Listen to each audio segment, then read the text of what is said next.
ಮಂಡ್ಯ ಜಿಲ್ಲೆಯಲ್ಲಿ ರೌಡಿಗಳನ್ನು ಮಟ್ಟ ಹಾಕುವಂತಹ ನಿಟ್ಟಿನಲ್ಲಿ ನೂತನ ಜಿಲ್ಲಾ ಪೊಲೀಸ್ ವರಿಷ್ಠಾಧಿಕಾರಿ ಹಲವು ಕ್ರಮಕ್ಕೆ ಮುಂದಾಗಿದ್ದಾರೆ. ಸುದ್ದಿಗಾರರೊಂದಿಗೆ ಮಾತನಾಡಿದ ನೂತನ ಜಿಲ್ಲಾ ಪೊಲೀಸ್ ವರಿಷ್ಠಾಧಿಕಾರಿ ಮಲ್ಲಿಕಾರ್ಜುನ ಬಾಲದಂಡೆ ಅವರು, ಮಂಡ್ಯ ಜಿಲ್ಲೆಯಲ್ಲಿ ರೌಡಿಸಂ ಹಾಗೂ ಅಕ್ರಮ ಚಟುವಟಿಕೆಗಳಿಗೆ ತಡೆ ಹಾಕಲು ನಿರ್ದಾಕ್ಷಿಣ್ಯವಾಗಿ ಕ್ರಮ ಕೈಗೊಳ್ಳಲಾಗುತ್ತೆ ಅಂತ ಎಚ್ಚರಿಕೆ ನೀಡಿದರು.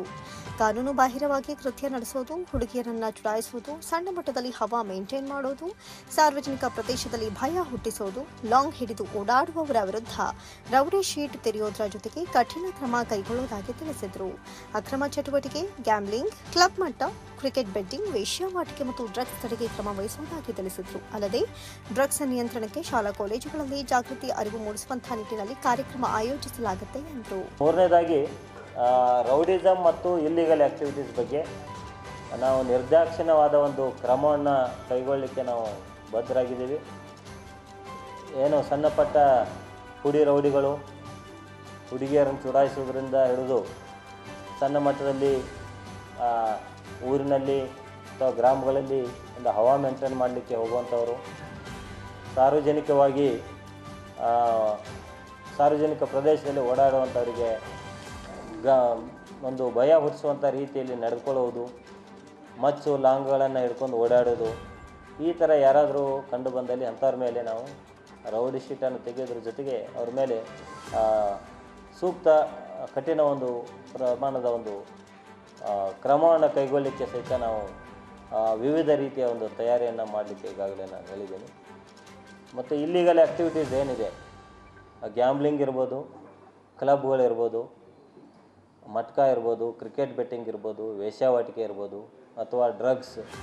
ಇತ್ತೀಚಿನ ದಿನಗಳಲ್ಲಿ ಭಾಳಷ್ಟು ಕಡೆ ಎಲ್ಲ ಡ್ರಗ್ಸ್ ಸಪ್ಲೈ ಆಗ್ತಾಯಿದೆ ಅಂತೇಳಿ ಸಾಕಷ್ಟು ದೂರುಗಳು ಒಂದು ಬರ್ತಾ ಇರೋ ಹಿನ್ನೆಲೆಯಲ್ಲಿ ಡ್ರಗ್ಸ್ ಪೆಡ್ಲಿಂಗಿನಲ್ಲಿ ಯಾರು ಇದ್ದಾರೆ, ಗಾಂಜಾನ ಈ ಕಡೆಯಿಂದ ಆ ಕಡೆಯಿಂದ ಈ ಕಡೆ ಸಪ್ಲೈ ಮಾಡೋರಿರ್ಬೋದು, ಕಾಲೇಜುಗಳಿಗೆ ಕಾಲೇಜ್ ವಿದ್ಯಾರ್ಥಿಗಳ ಒಂದು ಅವರಿಗೆ ಗಾಂಜಾವನ್ನು ಸಪ್ಲೈ ಮಾಡುವಂಥವ್ರು ಯಾರಿದ್ದಾರೆ ಅಂಥವ್ರನ್ನ ಐಡೆಂಟಿಫೈ ಮಾಡಿ ಅವ್ರ ಮೇಲೆ ಸಹಿತ ಹೆಚ್ಚಿನ ರೀತಿಯ ಕ್ರಮ ಕೈಗೊಳ್ಳಲಿಕ್ಕೆ ನಾವು ಎಲ್ಲ ಅಧಿಕಾರಿಗಳಿಗೆ ಈಗಾಗಲೇ ನಿರ್ದೇಶನ ಕೊಟ್ಟಿದ್ದೀವಿ. ಮತ್ತು ಡ್ರಗ್ಸನ್ನು ಕಂಟ್ರೋಲ್ ಮಾಡಲಿಕ್ಕೆ ಅವೇರ್ನೆಸ್ ಪ್ರೋಗ್ರಾಮ್ ಸಹಿತ ನಾವು ಸಾಕಷ್ಟು ಮಾಡಲಿಕ್ಕೆ ಮುಂದಿನ ದಿನಗಳಲ್ಲಿ ಒಂದು ಯೋಜನೆಯನ್ನು ತಯಾರು ಮಾಡಿದ್ದೀವಿ. ಮುಖ್ಯವಾಗಿ ಈಗಾಗಲೇ ಶಾಲಾ ಕಾಲೇಜುಗಳೆಲ್ಲ ಪ್ರಾರಂಭ ಆಗಿದೆ.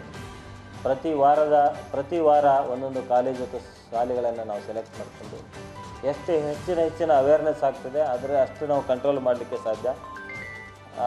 ಏನು ಕಂಟ್ರೋಲ್ ಮಾಡೋದ್ರ ಜೊತೆಗೆ ಹೆಚ್ಚಿನ ನಾವು ಅರಿವು ಮೂಡಿಸುವ ಕಾರ್ಯಕ್ರಮವನ್ನು ಹಾಕಿಕೊಂಡಲ್ಲಿ ಈ ಒಂದು ಡ್ರಗ್ಸ್ ಅನ್ನೋ ಒಂದು ಪಿಡುಗನ್ನು ನಾವು ಈ ಒಂದು ಸಮಾಜದಿಂದ ಕಿತ್ತೋಗಲಿಕ್ಕೆ ಸಾಧ್ಯ ಇದೆ. ಹಾಗಾಗಿ ನಮ್ಮ ಒಂದು ಪ್ರಯಾರಿಟಿ, ನಾನು ಹಿಂದೆ ಇದ್ದ ಜಿಲ್ಲೆಯಲ್ಲಿ ಸಹಿತ ಹೆಚ್ಚಿನ ಸಂಖ್ಯೆಯಲ್ಲಿ ನಾವು ಡ್ರಗ್ಸ್ ಪೆಡ್ಲರ್ಗಳ ಮೇಲೆ ಕೇಸನ್ನು ಮಾಡಿದ್ವಿ.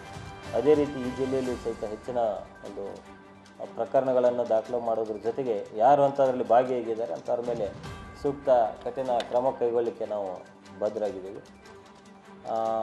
ಇದನ್ನು ಹೊರತುಪಡಿಸಿ ಇನ್ನಿತರ ಏನು ಪೊಲೀಸಿಂಗ್ ವ್ಯವಸ್ಥೆ ಇದೆ, ನಾರ್ಮಲ್ ಬೇಸಿಕ್ ಪೊಲೀಸಿಂಗ್, ಬೀಟ್ ವ್ಯವಸ್ಥೆ ಇರ್ಬೋದು, ಅಥವಾ ಸಂಜೆಯ ವೇಳೆಯಲ್ಲಿ ಅಥವಾ ಮಾರ್ನಿಂಗ್ ವೇಳೆಯಲ್ಲಿ ಪೆಟ್ರೋಲಿಂಗ್ ಇರ್ಬೋದು, ಟ್ರಾಫಿಕ್ನಲ್ಲಿ ಆಗುತ್ತಾ ಇರೋ ಕೆಲವೊಂದು ಆಕ್ಸಿಡೆಂಟ್ ಕೇಸ್ಗಳನ್ನ ನಾವು ಸಾಧ್ಯವಾದಷ್ಟು ಮಟ್ಟಿಗೆ ಕಡಿಮೆ ಮಾಡಲಿಕ್ಕೆ ಸಹಿತ ನಮ್ಮದೇ ಆದ ಒಂದು ಯೋಜನೆಯನ್ನು ಮಾಡಿಕೊಂಡಿದ್ವಿ. ಪ್ರತಿಯೊಬ್ಬರು ಕೈಯಲ್ಲಿ ಮೊಬೈಲ್ ಇರೋದ್ರಿಂದ ಪ್ರತಿಯೊಬ್ಬರು ಏನೋ ಒಂದು ಲಿಂಕ್ ಬಂದದನ್ನು ಕ್ಲಿಕ್ ಮಾಡ್ತಾರೆ, ಅಥವಾ ಯಾವುದೋ ಒಂದು ಮೆಸೇಜ್ ಬಂದಿದ್ದನ್ನು ನೋಡಿ ಎಲ್ಲೋ ಒಂದು ಶೇರ್ ಮಾರುಕಟ್ಟೆಯಲ್ಲಿ ಅಂಥೇಳಿ ಇನ್ವೆಸ್ಟ್ ಮಾಡ್ತಾರೆ. ದುಡ್ಡು ಗಳಿಸುವ ದೃಷ್ಟಿಯಿಂದ ಯಾವುದೋ ಒಂದು ಜಾಬ್ ಟಾಸ್ಕಕ್ಕೆ ಹೋಗಿ ಅಲ್ಲಿ ಹೆಚ್ಚಿನ ದುಡ್ಡನ್ನು ಕಳೆದುಕೊಳ್ತಾ ಇರೋದು ಪ್ರತಿನಿತ್ಯ ನಾವು ಪ್ರತಿದಿನ ಒಂದೊಂದು ಥರದ ಕೇಸ್ಗಳನ್ನು ನಾವು ನೋಡ್ತಾ ಇದ್ದೀವಿ. ಹೀಗಾಗಿ ಸಾರ್ವಜನಿಕರಲ್ಲಿ ಮತ್ತು ಯುವ ಜನತೆಯಲ್ಲಿ ನಾವು ಕೇಳಿಕೊಳ್ಳೋದು ಏನಂತಂದರೆ, ಏನು ಈ ಥರ ಸೈಟ್ಗಳಿದ್ದಾವೆ ಅದನ್ನು ಉಪಯೋಗಿಸ್ಕೊಂಡು ಭಾಳಷ್ಟು ಆರೋಪಿತರು ಎಲ್ಲೋ ಕೂತ್ಕೊಂಡು ಯಾವುದೋ ದೇಶದಲ್ಲಿ ಯಾವುದೋ ರಾಜ್ಯದಲ್ಲಿ ಕೂತ್ಕೊಂಡು ಹಣವನ್ನು ಕ್ಷಣ ಮಾತ್ರದಲ್ಲಿ ನಮ್ಮ ಮೊಬೈಲ್ನಿಂದ ನಮ್ಮ ಅಕೌಂಟ್ನಿಂದ ಹಣವನ್ನು ಕಬಳಿಸುವಲ್ಲಿ ನಿರತರಾಗಿದ್ದಾರೆ. ಅಂಥವ್ರ ಬಗ್ಗೆ ನಾವು ಅದರಲ್ಲಿ ಸಹಿತ ನಾವು ಪ್ರಿವೆನ್ಷನ್ ಮಾಡೋದೇ ಬೆಟರ್. ಅಷ್ಟಾಗಿಯೂ ಸಹಿತ ಯಾರಾದರೂ ಕಳ್ಕೊಂಡಿದ್ರೆ ಸಹಿತ ಇಮಿಡಿಯೇಟಾಗಿ 1930 ಏನಂತಿದೆ ಹೆಲ್ಪ್ಲೈನ್, ಆ ಹೆಲ್ಪ್ಲೈನ್ಗೆ ಕಾಲ್ ಮಾಡಿದಲ್ಲಿ ಇಮಿಡಿಯೇಟಾಗಿ ಅವರ ಅಕೌಂಟ್ಗಳೆಲ್ಲ ಫ್ರೀಸ್ ಆಗ್ತವೆ ಮತ್ತು ಕೂಡಲೇ ನಮ್ಮಲ್ಲಿ ಕೇಸನ್ನು ಸಹಿತ ದಾಖಲು ಮಾಡ್ಬೋದು. ಸೈಬರ್ ಕ್ರೈಮ್ ಕೇಸನ್ನು ತೆಗೆದುಕೊಂಡ ಮೇಲೆ ಅಂಥ ಪ್ರಕರಣಗಳನ್ನು ಸಹಿತ ನಾವು ಪತ್ತೆ ಹಚ್ಚಲಿಕ್ಕೆ ನಮ್ಮಲ್ಲಿ ಹಂತವಾಗಿ ಎಲ್ಲ ಸಿಬ್ಬಂದಿಗಳಿಗೆ, ಅಧಿಕಾರಿಗಳಿಗೆ ನಾವು ಟ್ರೈನಿಂಗನ್ನು ಸಹಿತ ಮಾಡ್ತಾಯಿದ್ದೀವಿ. ಮುಂದಿನ ದಿನಗಳಲ್ಲಿ ನಾವು ಹೆಚ್ಚಿನ ಪ್ರಕರಣಗಳು ಜಾಸ್ತಿ ನಮಗೆ ಸೈಬರ್ ಕ್ರೈಮ್ ಪ್ರಕರಣಗಳು ಮುಂದಿನ ದಿನಗಳಲ್ಲಿ ಇನ್ನೂ ಕಾಣ್ತವೆ. ಈಗ ಜಿಲ್ಲೆಗೆ ಒಂದು ಪೊಲೀಸ್ ಸ್ಟೇಷನ್ ಇದೆ, ಮುಂದಿನ ದಿನಗಳಲ್ಲಿ ಇನ್ನಷ್ಟು ಹೆಚ್ಚಿನ ಪೊಲೀಸ್ ಠಾಣೆಗಳು ಸಹಿತ ಆಗಬಹುದು. ಈ ಒಂದು ನಿಟ್ಟಿನಲ್ಲಿ ನಮ್ಮ ಇಲಾಖೆ ನಾವೆಲ್ಲ ಸೈಬರ್ ಕ್ರೈಮ್ ಕೇಸ್ಗಳನ್ನು ಪತ್ತೆ ಮಾಡುವಲ್ಲಿ ನಮ್ಮದೇ ಆದ ಒಂದು ತಂತ್ರಜ್ಞಾನಗಳನ್ನು ಅಳವಡಿಸಿಕೊಂಡು ಅಂಥ ಪತ್ತೆ ಮಾಡುವಂಥ ವಿಧಾನಗಳನ್ನು ನಾವು ಕಂಡುಕೊಳ್ಳಬೇಕಾಗಿದ್ದು ಭಾಳ. ಮಂಡ್ಯದ ಪ್ರಮುಖ ರಸ್ತೆಗೆ ಮಾಜಿ ಸಂಸದ ಜಿ ಮಾದೇಗೌಡರ ಹೆಸರು ನಾಮಕರಣ ಹಾಗೂ ಅಂಗಡಿಗಳ ನಾಮಫಲಕದಲ್ಲಿ ಕನ್ನಡ ಭಾಷೆಯನ್ನು ಕಡ್ಡಾಯಗೊಳಿಸುವಂತೆ ಆಗ್ರಹಿಸಿ ಕನ್ನಡ ಸೇನೆ ಕರ್ನಾಟಕ ಮಂಡ್ಯ ಜಿಲ್ಲಾ ಘಟಕದ ವತಿಯಿಂದ ನಗರಸಭೆ ಆಯುಕ್ತರಿಗೆ ಮನವಿ ಪತ್ರವನ್ನು ಸಲ್ಲಿಸಲಾಯಿತು. ಮಂಗಳವಾರ ನಗರಸಭೆ ಬಳಿ ಸಂಘಟನೆಯ ಜಿಲ್ಲಾಧ್ಯಕ್ಷ ಮಂಜುನಾಥ್ ಅವರ ನೇತೃತ್ವದಲ್ಲಿ ಸಮಾವೇಶಗೊಂಡ ಕಾರ್ಯಕರ್ತರು ನಂತರ ಆಯುಕ್ತರಿಗೆ ಮನವಿ ಪತ್ರ ಸಲ್ಲಿಸಿದರು. ಮಂಡ್ಯದ ಪ್ರಮುಖ ರಸ್ತೆಗೆ ಮಾಜಿ ಸಂಸದ ಜಿ ಮಾದೇಗೌಡರ ಹೆಸರನ್ನು ನಾಮಕರಣ ಮಾಡಬೇಕು, ನಗರದಲ್ಲಿರುವ ಎಲ್ಲಾ ಅಂಗಡಿಗಳ ನಾಮಫಲಕಗಳಲ್ಲಿ ಕನ್ನಡ ಭಾಷೆಯನ್ನು ಕಡ್ಡಾಯಗೊಳಿಸಬೇಕು ಹಾಗೂ ಆರೋಗ್ಯದ ಹಿತದೃಷ್ಟಿಯಿಂದ ಹೋಟೆಲ್ ಮತ್ತು ಉಪಹಾರ ಗೃಹಗಳಲ್ಲಿ ತಿಂಡಿ ತಿನಿಸುಗಳನ್ನು ಆರೋಗ್ಯಕರವಾಗಿ ನೀಡುವುದರ ಬಗ್ಗೆ ಕ್ರಮ ವಹಿಸಬೇಕು ಅಂತ ಒತ್ತಾಯಿಸಿದರು.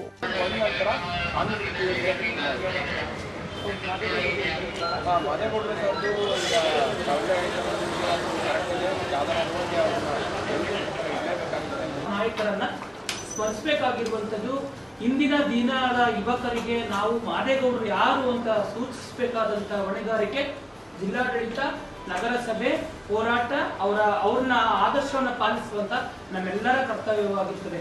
ಈ ಸಂದರ್ಭದಲ್ಲಿ ಮಾತನಾಡಿದ ಕನ್ನಡ ಸೇನೆ ಕರ್ನಾಟಕ ಜಿಲ್ಲಾಧ್ಯಕ್ಷ ಮಂಜುನಾಥ್, ಅಂಗಡಿಗಳ ನಾಮಫಲಕಗಳು ಆಂಗ್ಲಮಯವಾಗಿದ್ದು ಹೀಗಾಗಿ ಕನ್ನಡದಲ್ಲಿ ನಾಮಫಲಕ ಅಳವಡಿಕೆಗೆ ಕ್ರಮ ವಹಿಸಬೇಕು. ನಗರದ ಪ್ರಮುಖ ರಸ್ತೆಗೆ ಮುತ್ಸದಿ ರಾಜಕಾರಣಿ ಮಾಜಿ ಸಂಸದ ಜಿ ಮಾದೇಗೌಡರ ಹೆಸರನ್ನು ನಾಮಕರಣ ಮಾಡಬೇಕು ಹಾಗೂ ಹೋಟೆಲ್ ಮತ್ತು ಉಪಹಾರ ಗೃಹಗಳಲ್ಲಿ ಆರೋಗ್ಯಕರ ತಿನಿಸು ನೀಡುವ ಬಗ್ಗೆ ಕ್ರಮ ವಹಿಸಬೇಕು ಅಂತ ಒತ್ತಾಯಿಸಿದರು. ಸರ್ಕಾರ ಈಗಾಗಲೇ 60ರಷ್ಟರ ಕನ್ನಡ ನಾಮಫಲಕ ಹಾಕಬೇಕು ಅಂತೇಳಿ ಆದೇಶ ಮಾಡಿದ್ದಾರೆ.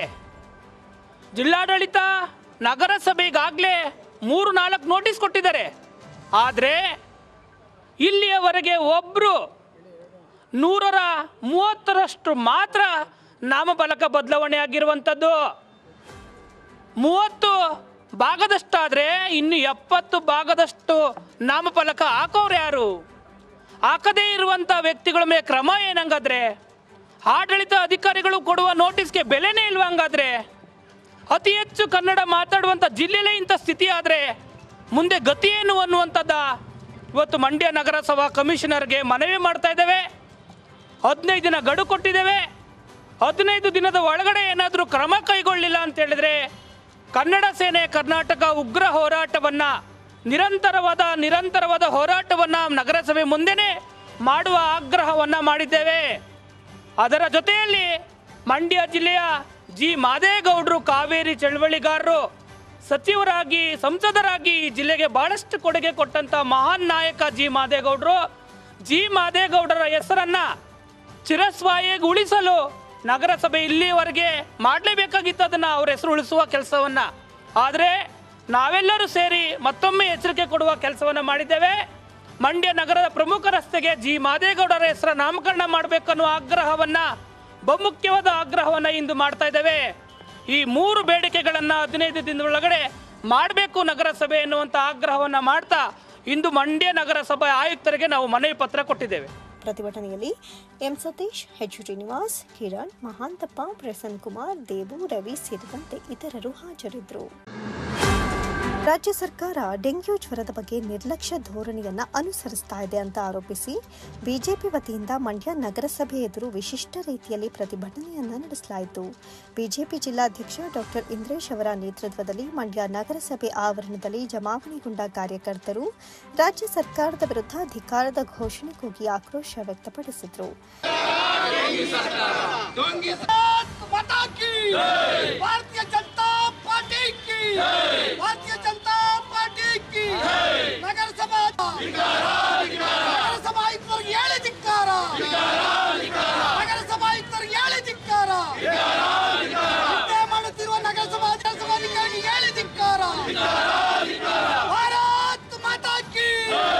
ನಂತರ ನಗರಸಭೆ ಆವರಣದಲ್ಲಿ ಸೊಳ್ಳೆ ಕ್ರಿಮಿನಾಶಕ ಸಿಂಪಡಿಸುವ ಮೂಲಕ ವಿಭಿನ್ನ ರೀತಿಯಲ್ಲಿ ಪ್ರತಿಭಟನೆಯನ್ನ ನಡೆಸಿದರು.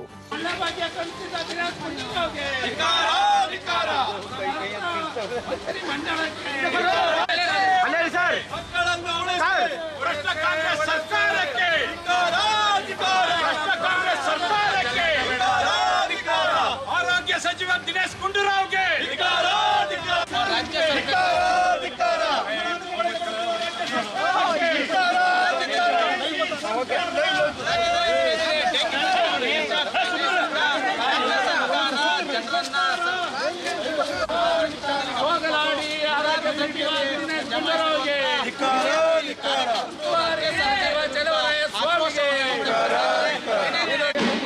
ಬಿಜೆಪಿ ಜಿಲ್ಲಾಧ್ಯಕ್ಷ ಡಾಕ್ಟರ್ ಇಂದ್ರೇಶ್ ಮಾತನಾಡಿ, ರಾಜ್ಯ ಸರ್ಕಾರ ಕಳೆದ 1 ವರ್ಷದಿಂದ ಭ್ರಷ್ಟಾಚಾರದಲ್ಲಿ ಮುಳುಗಿದೆ.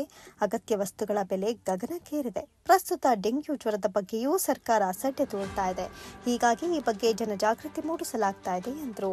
ರಾಜ್ಯಾದ್ಯಂತ ಡೆಂಗ್ಯೂ ಕಾಣಿಸಿಕೊಂಡಿದ್ದು ಹಲವಾರು ಮಂದಿ ಈ ರೋಗಕ್ಕೆ ಬಲಿಯಾಗಿದ್ದಾರೆ. ಆದರೂ ಕೂಡ ಡೆಂಗ್ಯೂ ನಿಯಂತ್ರಣ ಮಾಡುವಲ್ಲಿ ಸರ್ಕಾರ ಸಂಪೂರ್ಣವಾಗಿ ವಿಫಲವಾಗಿದೆ ಅಂತ ಆಕ್ರೋಶ ವ್ಯಕ್ತಪಡಿಸಿದ್ರು. ಸತತವಾಗಿ ಕಳೆದ 1 ವರ್ಷದಿಂದ ಒಂದು ಕಡೆ ಬರೀ ಹಗರಣಗಳು ಮತ್ತು ಭ್ರಷ್ಟಾಚಾರ ಮಾಡ್ತಾವ್ರೆ, ಇನ್ನೊಂದು ಕಡೆ ಜೀವನದ ಮೇಲೆ ಹೊಡೆತ ಕೊಡ್ತಾವ್ರೆ. ಎಲ್ಲ ಬೆಲೆಗಳನ್ನ ಏರಿಕೆ ಮಾಡಿ ಜನರ ಜೀವನದ ಮೇಲೆ ಹೆಂಗೆ ಹೊಡೆತ ಕೊಡ್ತಾವ್ರೋ ಅದೇ ರೀತಿ ಈಗ ಜೀವದ ಮೇಲೂ ಹೊಡೆತ ಕೊಡೋದಕ್ಕೆ ರಾಜ್ಯ ಸರ್ಕಾರ ಮುಂದಾಗಿದೆ. ಇವತ್ತು ಇಡೀ ರಾಜ್ಯಾದ್ಯಂತ ಡೆಂಗ್ಯೂ ಪ್ರಕರಣಗಳು ಅಷ್ಟು ಹೆಚ್ಚಾಗ್ತಾ ಇದ್ರೂ ಕೂಡ ಯಾವುದೇ ಕ್ರಮ ಕೈಗೊಳ್ಳದಂತೆ ಪ್ರತಿದಿನ ಒಂದಲ್ಲ ಒಂದು ಹಗರಣಗಳು, ಒಂದಿನ ವಾಲ್ಮೀಕಿ ಹಗರಣ, ಒಂದಿನ ಮೂಢ ಹಗರಣ, ಇನ್ನೊಂದು ದಿನ ಯಾವುದೋ ಭ್ರಷ್ಟಾಚಾರ, ಈ ದುಡ್ಡನ್ನು ಆ ಕಡೆ ವರ್ಗಾಯಿಸೋದು, ಬರೀ ಈ ಥರ ಭ್ರಷ್ಟಾಚಾರ ಹಗರಣಗಳೇ ಮುಳುಗಿರೋಂಥ ಈ ಸರ್ಕಾರ ಜನರ ಜೀವನದ ಮೇಲೂ ಬೆಲೆ ಇಲ್ಲ, ಜನದ ಜೀವದ ಮೇಲೂ ಬೆಲೆ ಇಲ್ಲ. ಆ ದೃಷ್ಟಿನಲ್ಲಿ ಇವತ್ತು ನಾವು ಭಾರತೀಯ ಜನತಾ ಪಾರ್ಟಿಯ ಎಲ್ಲ ಕಾರ್ಯಕರ್ತರು, ನಮ್ಮೆಲ್ಲ ಹಿರಿಯ ನಾಯಕರುಗಳು ಇವತ್ತು ಜಾಗೃತಿ ಮೂಡಿಸುವಂಥ ಕಾರ್ಯಕ್ರಮವನ್ನು ಇವತ್ತು ಭಾರತೀಯ ಜನತಾ ಪಾರ್ಟಿ ವೈದ್ಯಕೀಯ ಪ್ರಕೋಷ್ಠದ ವತಿಯಿಂದ ಇಟ್ಕೊಂಡಿದ್ದೀವಿ. ಇವತ್ತು ತಾವು ನೋಡ್ಬೋದು, ನಗರಸಭೆ ಮುಂದೆನೇ ತಮ್ಮ ಮಾಧ್ಯಮದಲ್ಲಿ ನೋಡ್ತಾ ಇದ್ರಿ, ನೀರು ನಿಂತಿರೋದು ನೋಡ್ತಾ ಇದ್ದೀರಿ. ಇವತ್ತು ಆ ಥರ ಟೈರ್ ಇರೋಂಥದ್ದು ಅಥವಾ ನೀರು ನಿಂತಂಥ ಜಾಗಗಳಲ್ಲಿ ಸೊಳ್ಳೆಗಳು ಬರೋಂಥದ್ದು ತಮಗೂ ಗೊತ್ತು, ಎಲ್ಲ ಇಡೀ ಜನಗಳಿಗೂ ಗೊತ್ತು. ಇವತ್ತು ನಗರಸಭೆ ಮುಂದ್ಗಡೆನೇ ಇವರು ಸುರಕ್ಷತೆ ಅಥವಾ ಒಂದು ಒಳ್ಳೆ ರೀತಿಯಲ್ಲಿ ಸ್ವಚ್ಛತೆಯನ್ನು ಮೇಂಟೈನ್ ಮಾಡ್ತಾ ಇಲ್ಲ ಅಂದರೆ ಇನ್ನು ಹೊರಗಡೆ ಯಾವ ರೀತಿ ಮಾಡ್ತಾ ಇದ್ದಾರೆ ಅನ್ನೋದನ್ನ ಇದಕ್ಕೆ ಒಂದು ಹಿಡಿದ ಕೈಗನ್ನಡಿ. ಆ ದೃಷ್ಟಿನಲ್ಲಿ ನಾವು ಇವತ್ತು ಕಾಂಗ್ರೆಸ್ ಸರ್ಕಾರನ ಒತ್ತಾಯ ಮಾಡ್ತೀವಿ, ದಯಮಾಡಿ ಜೀವಕ್ಕೆ ಬೆಲೆ ಇದೆ, ದಯಮಾಡಿ ಈ ರಾಜ್ಯದ ಜನತೆಯ ಜೀವ ನಿಮ್ಮ ಕೈಯಲ್ಲಿದೆ. ಇವತ್ತೇನು ಬರೀ ಚಿಕ್ಕ ಮಕ್ಕಳುಗಳ ಪ್ರಾಣ ಜಾಸ್ತಿ ಹೋಗ್ತಿರೋದ್ರಿಂದ ದಯಮಾಡಿ ತತ್ಕ್ಷಣ ಎಚ್ಚೆತ್ಕೊಂಡು ಒಂದು ಸುರಕ್ಷತಾ ಕ್ರಮವನ್ನು ತಗೋಬೇಕು ಅಂತೇಳಿ ನಮ್ಮ ಭಾರತೀಯ ಜನತಾ ಪಾರ್ಟಿ ಇವತ್ತು ಒತ್ತಾಯ ಮಾಡ್ತಾ ಇದ್ದೀವಿ. ಅದ್ರ ವಿರುದ್ಧವಾಗಿ ಇವತ್ತು ನಾವು ಯಾವುದೋ ಒಂದು ಪ್ರತಿಭಟನೆ ಮಾಡೋದು ಅಥವಾ ಘೋಷಣೆ ಕೂಗೋದ್ರಕ್ಕಿಂತ ಹೆಚ್ಚಾಗಿ ಜನರಿಗೆ ಜಾಗೃತಿ ಮೂಡಿಸಬೇಕು ಅಂತ ದೃಷ್ಟಿನಲ್ಲಿ ಇವತ್ತು ಔಷಧಿಯನ್ನು ಸಿಂಪಡಿಸಿ ಅದ್ರ ಮೂಲಕ ನಾವು ಪ್ರತಿಭಟನೆಯನ್ನು ಮಾಡ್ತಾ ಇದ್ದೀವಿ. ಪ್ರತಿಭಟನೆಯಲ್ಲಿ ಡಾಕ್ಟರ್ ಸಿದ್ದರಾಮಯ್ಯ, ಸಿಟಿ ಮಂಜುನಾಥ್, ವಿವೇಕ್, ಹೊಸಳ್ಳಿ ಶಿವಕುಮಾರ್, ಆರಾಧ್ಯ, ನಾಗಾನಂದ ಸೇರಿದಂತೆ ಇತರರು ಭಾಗವಹಿಸಿದ್ರು. ಹಲಗೂರು ಸಮೀಪದ ಬಸಾಪುರ ಗ್ರಾಮದ ಮಾದೇಗೌಡ ಎಂಬುವವರ ಜಮೀನಿಗೆ ತಡರಾತ್ರಿ 5 ಕಾಡಾನೆಗಳು ದಾಳಿ ಮಾಡಿ 15 ಲಕ್ಷ ರೂಪಾಯಿ ಬೆಲೆ ಬಾಳುವ ತೇಗದ ಮರಗಳನ್ನು ಮುರಿದು ಹಾಕಿರುವ ಘಟನೆ ಜರುಗಿದ್ದು, ಜಮೀನಿನ ಮಾಲೀಕರಾದ ಮಾದೇಗೌಡ ಅವರ ಪುತ್ರ ಆನಂದ್ ಅವರು ಮಾತನಾಡಿ, ನಮ್ಮ ಜಮೀನಿಗೆ ಪದೇ ಪದೇ ಕಾಡಾನೆಗಳು ಬಂದು ಸುಮಾರು 15 ಲಕ್ಷ ರೂಪಾಯಿ ಬೆಲೆ ಬಾಳುವ ಮರಗಳನ್ನು ಮುರಿದು ಹಾಕಿದ್ದು, ಬಸವನ ಬೆಟ್ಟದ ರಸ್ತೆಯಲ್ಲಿರುವ ಚೆಕ್ ಪೋಸ್ಟ್ನಲ್ಲಿ ಗೇಟ್ ಇದ್ದು ಗೇಟನ್ನು ಹಾಕ್ತಾ ಇಲ್ಲ. ಅರಣ್ಯ ಇಲಾಖೆಯವರು ನಿರ್ಲಕ್ಷ್ಯದಿಂದ ಗ್ರಾಮದ ಸುತ್ತಮುತ್ತಲಿನ ಜಮೀನುಗಳಿಗೆ ಆನೆಗಳು ದಾಳಿ ಮಾಡ್ತಾ ಇದ್ದು, ಸರ್ಕಾರ ಇತ್ತ ಗಮನ ಹರಿಸಿ ಸೂಕ್ತ ಪರಿಹಾರ ಕೊಡುವಂತೆ ಮನವಿ ಮಾಡಿದರು.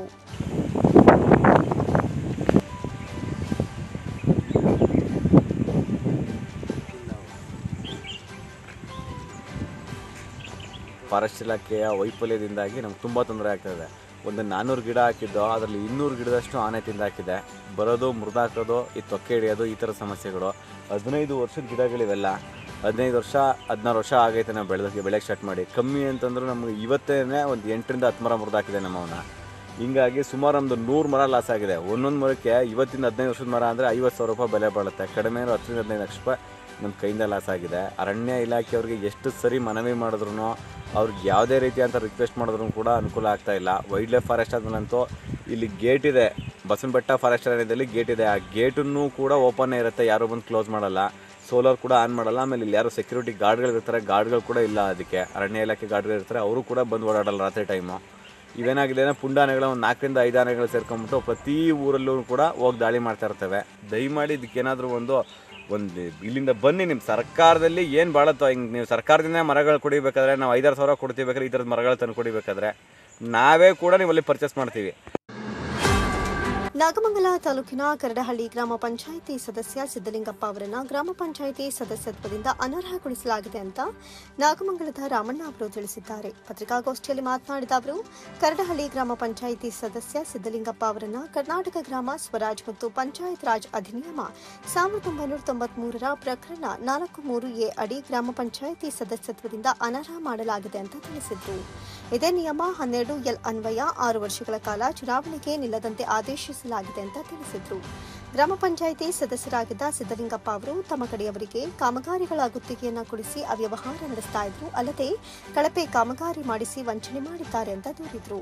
ಇವರೊಂದಿಗೆ ಅಧಿಕಾರಿಗಳು ಕೂಡ ಶಾಮೀಲಾಗಿದ್ದು ಹಣ ಬಿಡುಗಡೆ ಮಾಡಲು ಬಿಲ್ಲುಗಳಿಗೆ ಸಹಿ ಹಾಕಿದ್ದಾರೆ.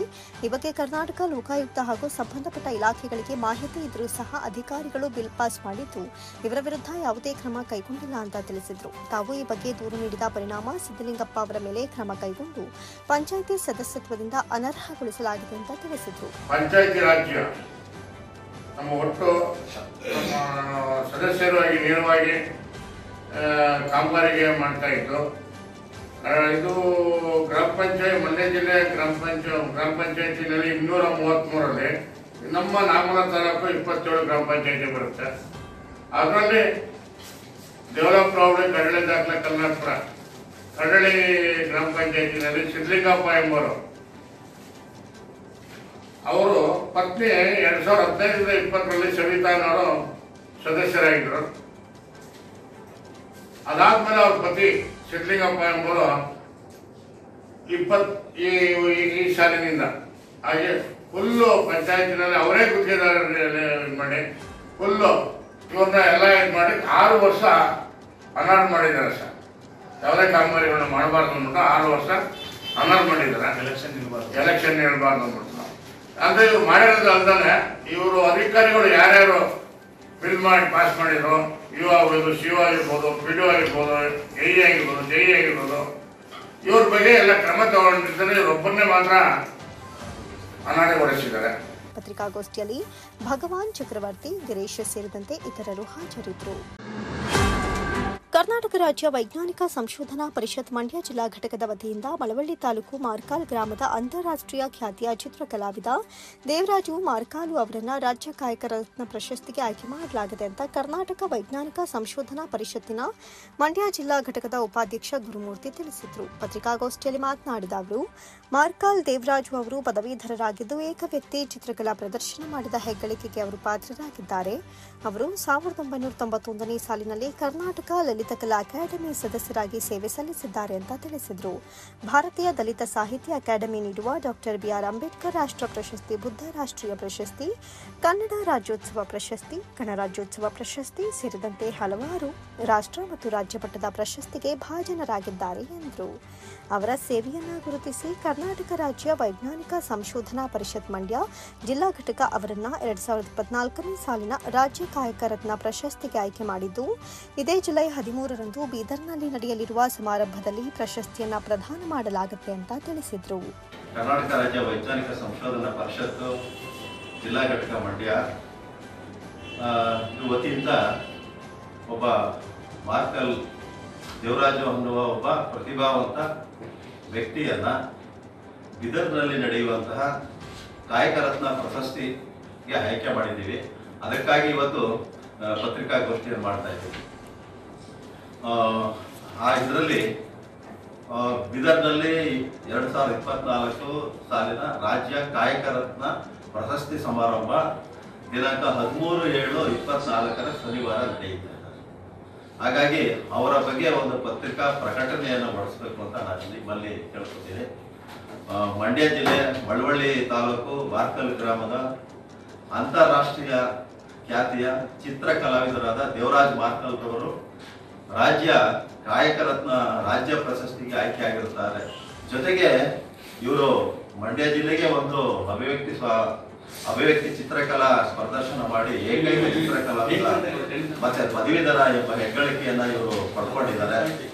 ಜೊತೆಗೆ 1996ರಲ್ಲಿ ಮಹಾರಾಷ್ಟ್ರದ ಕಿಲ್ಲಾರಿ ಅಲ್ಲಿ ಭೂಕಂಪ ಆದಾಗ ಅವರು ತಮ್ಮ ಕಲಾಕೃತಿಗಳನ್ನ ಪ್ರದರ್ಶನ ಮಾಡಿ ಆ ಕಲಾಕೃತಿಗಳಿಂದ ಬಂದಂತಹ ಹಣವನ್ನ ಸಂಪೂರ್ಣವಾಗಿ ಪ್ರಧಾನಮಂತ್ರಿಗಳಾದಂತಹ ಶ್ರೀ ದಿವಂಗತ PV ನರಸಿಂಹರಾವ್ರವರ ಭೂಕಂಪ ಪರಿಹಾರ ನಿಧಿಗೆ ದೇಣಿಯಾಗಿ ನೀಡಿರ್ತಾರೆ. ಜೊತೆಗೆ ಕರ್ನಾಟಕ ಸರ್ಕಾರ 1991ರ ಸಾಲಿನಲ್ಲಿ ಕರ್ನಾಟಕ ಲಲಿತ ಕಲಾ ಅಕಾಡೆಮಿ ಸದಸ್ಯರಾಗಿ ನೇಮಕ ಮಾಡಿ ಕಲಾ ಸೇವೆ ಮಾಡಲು ಇವರಿಗೆ ಅನುಕೂಲ ಮಾಡಿಕೊಟ್ಟಿರ್ತಾರೆ. ಜೊತೆಗೆ ಮಂಡ್ಯ ಜಿಲ್ಲೆಯ ಪ್ರಪ್ರಥಮ ಸದಸ್ಯ ಕಲಾವಿದ ಎಂಬ ಪ್ರಶಂಸೆಗೆ ಪಾತ್ರರಾಗಿರುವ ಇವರಿಗೆ ನಿತ್ಯ ಸಚಿವ KV ಶಂಕರೇಗೌಡರವರ ಹೆಸರಿನಲ್ಲಿ ಕರ್ನಾಟಕ ಸಂಘ ಕೊಡಮಾಡುವ ರಾಜ್ಯ ಪ್ರಶಸ್ತಿ ಪಡೆದ ಏಕೈಕ ಕಲಾವಿದ ಇವರು.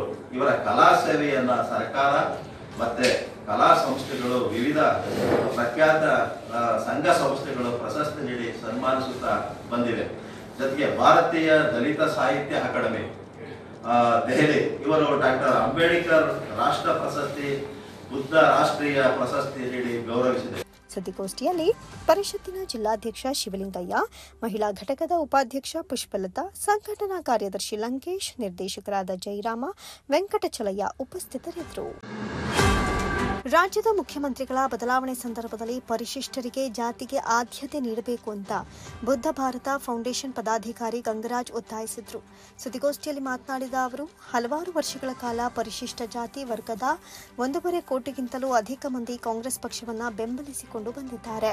ಆದರೆ ಇದುವರೆಗೂ ಪರಿಶಿಷ್ಟರಿಗೆ ಮುಖ್ಯಮಂತ್ರಿ ಹುದ್ದೆ ಸಿಕ್ಕಿಲ್ಲ. ಆದ್ದರಿಂದ ಮುಂಬರುವ ದಿನಗಳಲ್ಲಿ ಮುಖ್ಯಮಂತ್ರಿಗಳ ಬದಲಾವಣೆ ಮಾಡುವ ಸಂದರ್ಭದಲ್ಲಿ ಮುಖ್ಯಮಂತ್ರಿ ಹುದ್ದೆ ನೀಡಬೇಕು ಅಂತ ಒತ್ತಾಯಿಸಿದರು. ಮುಖ್ಯಮಂತ್ರಿಯ ಹುದ್ದೆ ಅನ್ನೋದು ಯಾವುದೇ ಒಂದು ಜಾತಿಗೆ, ಒಂದು ವರ್ಗಕ್ಕೆ ಸೀಮಿತ ಅಲ್ಲ. ಸಾಮಾಜಿಕ ನ್ಯಾಯ ಅಂತ ಏನಾದರೂ ಯಾವುದೇ ರಾಜಕೀಯ ಪಕ್ಷಗಳಲ್ಲಿ ಇದ್ರೆ ಅದನ್ನು ಅವರು ಖಂಡಿತವಾಗಿ ಪರಿಪಾಲಿಸಬೇಕು. ಕಳೆದ 75 ವರ್ಷಗಳಿಂದ ಈ ರಾಜ್ಯದಲ್ಲಿ ಕಂಡರಿಯದ ಕೇಳರಿಯದ ವಿಚಾರ ಚರ್ಚೆ ಆಗ್ತಾ ಇದ್ರೂ ಕೂಡ ಈವರೆಗೆ ಅದನ್ನ ಕಾರ್ಯರೂಪಕ್ಕೆ ತರುವಲ್ಲಿ ಎಲ್ಲ ರಾಜಕೀಯ ಪಕ್ಷಗಳು ವಿಫಲವಾಗಿವೆ. ಅದರಂತೆ ನಾವು ಈ ದಿನ ನಮ್ಮ ಬುದ್ಧ ಫೌಂಡೇಶನ್ ಮತ್ತು ಅಂಬೇಡ್ಕರ್ ವಾರಿಯರ್ಸ್ ಇಂದ ಜಂಟಿ ಒಂದು ಪತ್ರಿಕಾಗೋಷ್ಠಿಯನ್ನು ಮಾಡಬೇಕು ಅಂತ ನಿರ್ಧರಿಸಿ ಫೌಂಡೇಶನ್ ಅಧ್ಯಕ್ಷ ಜಯರಾಮಯ್ಯ ಮಾತನಾಡಿ, ರಾಜ್ಯದಲ್ಲಿ ಪ್ರಬಲ ಸಮುದಾಯಗಳಾದ ಲಿಂಗಾಯತರು ಮತ್ತು ಒಕ್ಕಲಿಗರು ಈಗಾಗಲೇ 50 ವರ್ಷಗಳಿಂದಲೂ ಮುಖ್ಯಮಂತ್ರಿ ಹುದ್ದೆಯನ್ನು ಅಲಂಕರಿಸಿ ಆಳ್ವಿಕೆಯನ್ನು ನಡೆಸಿದ್ದಾರೆ. ಆದರೆ ಹಲವಾರು ವರ್ಷಗಳಿಂದ ಕಾಂಗ್ರೆಸ್ ಪಕ್ಷವನ್ನ ಬೆಂಬಲಿಸ್ತಾ ಇರುವಂತಹ ಪರಿಶಿಷ್ಟರಿಗೆ ಮುಖ್ಯಮಂತ್ರಿ ಹುದ್ದೆ ನೀಡಿಲ್ಲ ಅಂತ ದೂರಿದ್ರು. ಇನ್ನು ಕಾಂಗ್ರೆಸ್ ಪಕ್ಷ ಅಂಬೇಡ್ಕರ್ ಅವರಿಗೆ ಅನ್ಯಾಯ ಮಾಡಿದೆ ಅಂತ ದೂರುತ್ತಿದ್ದಾರೆ. ಹಾಗಾಗಿ ಈ ಅನ್ಯಾಯವನ್ನು ಸರಿಪಡಿಸುವಂತಹ ನಿಟ್ಟಿನಲ್ಲಿ ಪರಿಶಿಷ್ಟರಿಗೆ ಮುಖ್ಯಮಂತ್ರಿ ಸ್ಥಾನ ನೀಡಬೇಕು. ಒಂದು ವೇಳೆ ಮುಖ್ಯಮಂತ್ರಿಗಳ ಬದಲಾವಣೆ ಸಮಯದಲ್ಲಿ ಪರಿಶಿಷ್ಟರಿಗೆ ಮುಖ್ಯಮಂತ್ರಿ ಹುದ್ದೆ ನೀಡದಿದ್ದಲ್ಲಿ ರಾಜ್ಯಾದ್ಯಂತ ಪ್ರತಿಭಟನೆ ನಡೆಸುವುದಾಗಿ ಎಚ್ಚರಿಸಿದರು. ದಿನಾಂಕ 4/1/2024 ರಾಷ್ಟ್ರದ ಮುಖ್ಯ ರಾಜಕಾರಣಿಗಳು ಮತ್ತು AISISನ ಮುಖ್ಯಸ್ಥರು ಮತ್ತು ವ್ಯವಸ್ಥೆಗಳು ಸರಿತಪ್ಪುವಂತಕ್ಕಂಥ ತೀರ್ಮಾನ ಮಾಡತಕ್ಕಂಥ ಅಧಿಕಾರ ಇರ್ತಕ್ಕಂಥ ರಾಹುಲ್ ಗಾಂಧಿ ಅವರಿಗೆ ನಾವು ಪತ್ರ ವ್ಯವಹಾರ ನಡೆಸಿದ್ದೇವೆ. ಆ ಪತ್ರ ವ್ಯವಹಾರದ ಸಾರಾಂಶ ಈಗ ಆಲ್ರೆಡಿ ಇದರಲ್ಲಿ ಹೇಳಿದ್ರು. ನಾವು 4ನೇ ತಾರೀಕು ಪತ್ರ ಬರೆದಿದ್ದೇವೆ. ನಮ್ಮ ಈ ಡಿಮ್ಯಾಂಡ್ ಈಡೇರಲಿಲ್ಲ ಅಂದ್ರೆ ಇಡೀ ರಾಜ್ಯದಾದ್ಯಂತ ಬೃಹತ್ ಪ್ರಮಾಣದ ಹೋರಾಟಗಳನ್ನ ಮಾಡ್ತೀವಿ, ಬಂದ್ಗಳನ್ನ ಮಾಡ್ತೇವೆ, ರಾಜಕಾರಣದ ದಿಕ್ಕು ದೇಶನ ನಾವು ಬದಲಾಯಿಸ್ತೇವೆ. ಈ ಕಾರಣಕ್ಕೆ ನಾವು ಮೊದಲಿಗೆ ಮುನ್ಸೂಚನೆ ಅಂತಕ್ಕಂಥದ್ದು ಈ ಪ್ರೆಸ್ ಮೀಟ್ ಮಾಡ್ತಾ ಇದ್ದೀವಿ. ಕಾರಣ, ನಾವು ಕಳೆದ 75 ವರ್ಷಗಳಿಂದ ಮನೆ ಆಳುಗಳ ತರನೋ, ಕೂಲಿ ಆಳುಗಳ ತರನೋ ಅಥವಾ ಇನ್ನೊಂದು ಯಾವುದೋ ರೀತಿಯಾದಂತಹ ಒಂದು ಕೆಲಸವನ್ನ ಕಾಂಗ್ರೆಸ್ ಪಕ್ಷಕ್ಕೆ ಮಾಡ್ತಾನೆ ಬೆಂಬಲಿಸ್ತಾ ಬಂದಿದ್ದೀವಿ. ಈ ಒಂದು ಸಾಮಾಜಿಕ ಕಳಕಳಿ ಮತ್ತೆ ಸಾಮಾಜಿಕ ಬದ್ಧತೆ ಆ ರಾಷ್ಟ್ರದಲ್ಲಿರ್ತಕ್ಕಂಥ ಏನು ಸೋನಿಯಾ ಗಾಂಧಿ ಆಗಿರ್ಬೋದು, ಮತ್ತೆ ರಾಹುಲ್ ಗಾಂಧಿ ಆಗಿರ್ಬೋದು, ಮತ್ತೆ ಇತ್ತೀಚೆಗೆ ಅಧ್ಯಕ್ಷರಾಗಿರ್ತಕ್ಕಂಥ ಸುದ್ದಿಗೋಷ್ಠಿಯಲ್ಲಿ ನಗರಸಭೆ ಮಾಜಿ ಸದಸ್ಯ ಅಮ್ಜದ್ ಪಾಷಾ, ವೇಣುಗೋಪಾಲ್, ನಿಂಗಪ್ಪ, ಥಾಮಸ್ ಬೆಂಜಮಿನ್ ಸೇರಿದಂತೆ ಇತರರು ಹಾಜರಿದ್ದರು.